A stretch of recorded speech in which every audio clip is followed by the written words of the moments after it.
जब हम महिला सशक्तिकरण की बात करते हैं ना, तो मैं समझता हूँ कि उन्हें आरक्षण देने की ज़रूरत नहीं है, उन्हें मजबूत बनाने की ज़रूरत है।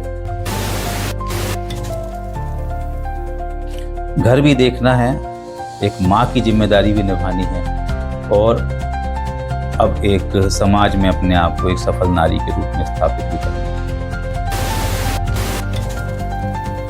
कि महिला सीट हो गई तो अपने महिला को खड़ा कर दिया, उसके नाम पे वोट ले लिया, उसके बाद महिला को कमरे में बंद करके चूल्हा चक्की में घुसेड़ दिया और आप लगे हुए हैं शहर में नेतागिरी करने। विधायक पति, सांसद पति, कहीं ऐसी नौबत ना आ जाए देश में कि कोई महिला को प्रधानमंत्री बना दें और उसके पति देव संभालेंगे, ये हैं प्रधानमंत्री पति। वो वीरांगना है, वो लक्ष्मीबाई की तरह खुद को स्थापित करने के लिए निकल पड़ती है युद्ध के लिए मैदान में। लेकिन जिस तरीके से आरक्षण के नाम पर माहौल बताया जा रहा है और बनाया जा रहा है, मैं नहीं समझता कि वो महिलाओं को सशक्त करने में कहीं भी कोई भूमिका निभाएगा।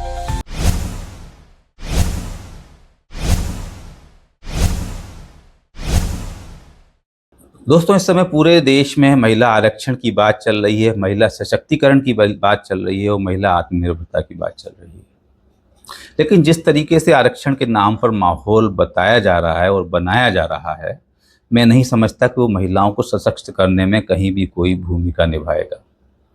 क्योंकि जो सशक्त महिलाएं हैं ना, वो अपना काम खुद बड़ी अच्छे से कर रही हैं, चाहे चिकित्सा के क्षेत्र में हो, चाहे शिक्षा के क्षेत्र में हो, चाहे एरोनॉटिकल के क्षेत्र में हो, चाहे मैं कहता हूँ कि राजनीति में भी हो।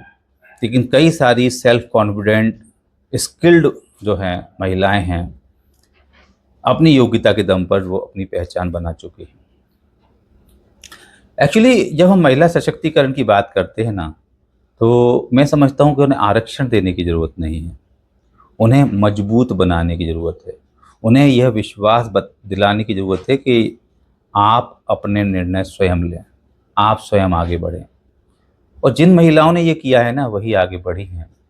मैं आपको बता दूं, यदि महिला सशक्तिकरण की बात होती है, महिलाओं के डिसीजन मेकिंग की बात होती है, तो मेरे सामने सबसे बड़ा उदाहरण मेरी माँ का आता है।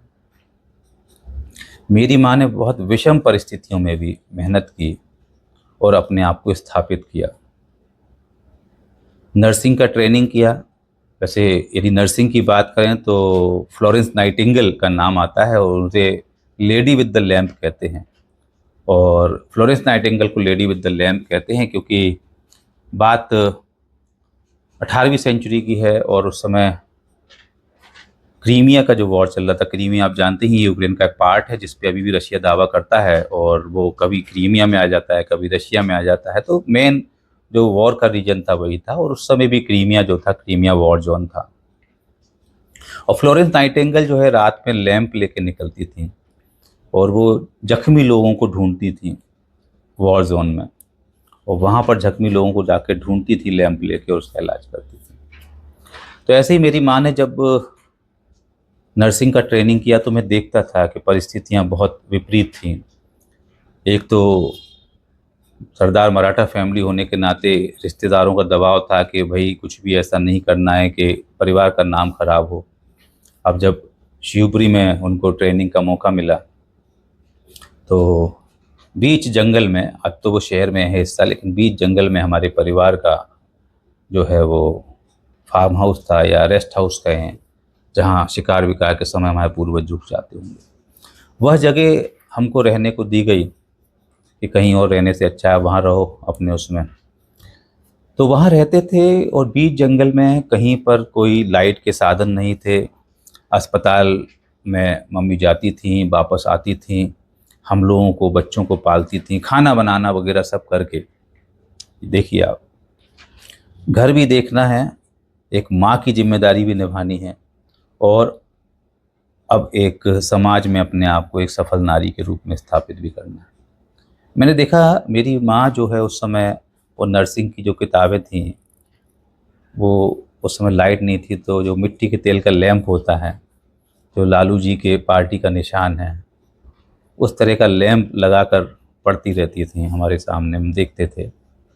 तो ये एक महिला की जो जुनून और जिद होता है ना, उसमें उसको सपोर्ट करेंगे तो वो सशक्त बनेगी। ये मैं उदाहरण इसलिए दे रहा हूँ आपको।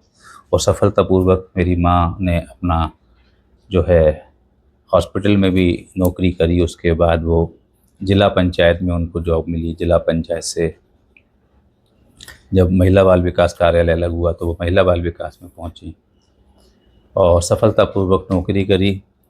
आज वो हमारे बीच नहीं है, लेकिन मैं समझता हूँ कि वो एक उदाहरण है महिला सशक्तिकरण का, महिला आत्मनिर्भरता का, किस तरीके से उन्होंने मेहनत की और अपने आप को स्थापित किया। ऐसी तमाम महिलाएं हैं हमारे देश में जो अपने आप को स्थापित करने के लिए तमाम मेहनत करती हैं और डबल रिस्पॉन्सिबिलिटी होती है। देखिए, मैं बता दूं कि वास्तव में एक जो महिला कर सकती है, ये जो शो ऑफ वाली आजकल की महिलाएं हैं ना, उनकी बात नहीं कर रहा हूँ मैं।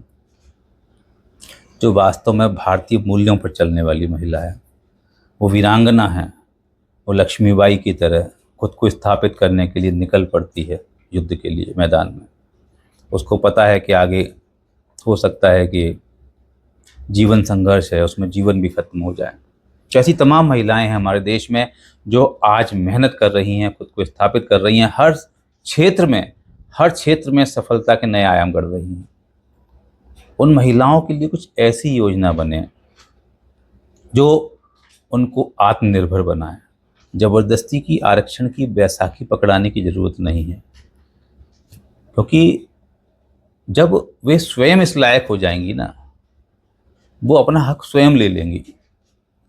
ये जो आरक्षण के नाम पर तमाम सारी प्रोपोगंडा चला हुआ है, मैं इसके बिल्कुल भी खिलाफ हूँ, क्योंकि मैं ये समझता हूँ कि यदि आप उनको स्वतंत्रता दें, उनको आगे बढ़ने का मौका दें, क्योंकि जितने परिवार दे रहे हैं उनमें महिलाएं आगे बढ़ रही हैं। लेकिन मैं आज भी बता दूं आपको, चाहे कई सारी राजनीतिक फैमिली हों, वो करती क्या है कि महिला सीट हो गई तो अपने महिला को खड़ा कर दिया, उसके नाम पे वोट ले लिया, उसके बाद महिला को कमरे में बंद करके चूल्हा चक्की में घुसेड़ दिया और आप लगे हुए हैं शहर में नेतागिरी करने पे।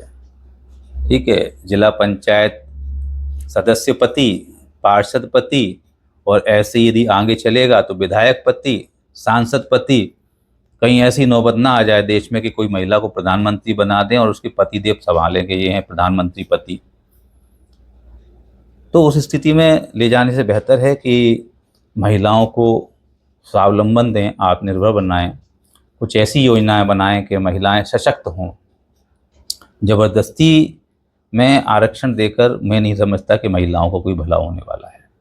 तो जो भी कुछ संदेश मैं इस वीडियो में देना चाह रहा था, वो यदि आपको समझ में आया हो तो मेरे इस वीडियो को लाइक कीजिए, शेयर कीजिए और मेरे इस चैनल को सब्सक्राइब कीजिए।